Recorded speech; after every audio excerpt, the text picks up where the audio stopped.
সবকিছু। কিন্তু অপেক্ষা অপেক্ষা আমাকে আজও ছেড়ে যেতে পারেনি।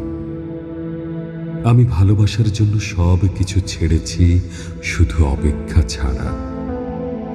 অপেক্ষাকে আমি আজও হৃদয়ের গহীনতম অংশে অবরুদ্ধ করে বেঁচে আছি। অনেকেই বলে অপেক্ষা হচ্ছে শুদ্ধতম ভালোবাসার প্রকাশ।